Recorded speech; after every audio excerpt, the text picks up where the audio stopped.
নবী মুহাম্মদুর রাসূলুল্লাহ সকলেই বলুন সাল্লাল্লাহু আলাইহি ওয়াসাল্লাম। জীবনের যত মুআজিজা ছিল অন্যতম মুআজিজা হলো মেরাজ। মেরাজের বর্ণনা করতে যাইয়া আল্লাহ পাক সর্বপ্রথম একটা শব্দ আনছেন, সেই শব্দটা কি? সুবহান। মুফাসসিরিনে কেরাম বলেন আল্লাহ পাক কেন সুবহান শব্দ ব্যবহার করেছেন? মুফাসসিরিনে কেরাম বলেন আল্লাহ পাক সুবহান শব্দ এই জন্য ব্যবহার করেছেন, আল্লাহ তাবারাকা ওয়া তাআলা রাসূল করিম সাল্লাল্লাহু আলাইহি ওয়াসাল্লামকে মসজিদে হারাম থেকে মসজিদে আকসা পর্যন্ত 7 আসমান, সিদরাতুল মুনতাহা, সিদরাতুল মুনতাহার পরে আরেকটা স্থান হলো লা জামানা ওয়া লা মাকান, এমনকি আরশে আজিম পর্যন্ত, পুনরায় আবার আল্লাহ পাক বাইতুল মুকাদ্দাস, আবার পুনরায় আল্লাহ পাক মক্কা মুআজ্জামায় রাসূল করিম সাল্লাল্লাহু আলাইহি ওয়াসাল্লামকে এত লম্বা সফর করাইছেন।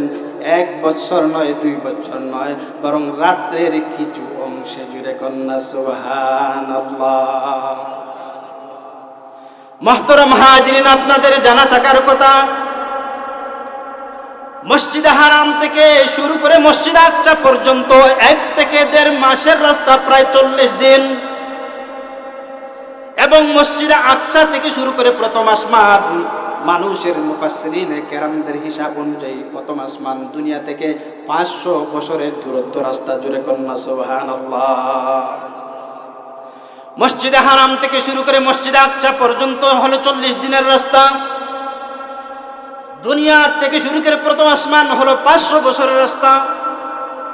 অনুরূপ দ্বিতীয়, তৃতীয়, চতুর্থ, পঞ্চম, ষষ্ঠ, সপ্তম আকাশ পর্যন্ত 500 বছরের রাস্তাকে 7 দিয়া পূর্ণ দিলে 3500 বছরের রাস্তা হয়। জোরে কন্যা সুবহানাল্লাহ। 7 আকাশের পরে আল্লাহ পাক সিদরাতুল মুনতাহা রাসূল করিম সাল্লাল্লাহু আলাইহি সাল্লামকে নিয়ে গেলেন। ওখান থেকে আরেকটা জায়গা রয়েছে যার নাম হলো লা জামান ওয়ালা মাকান।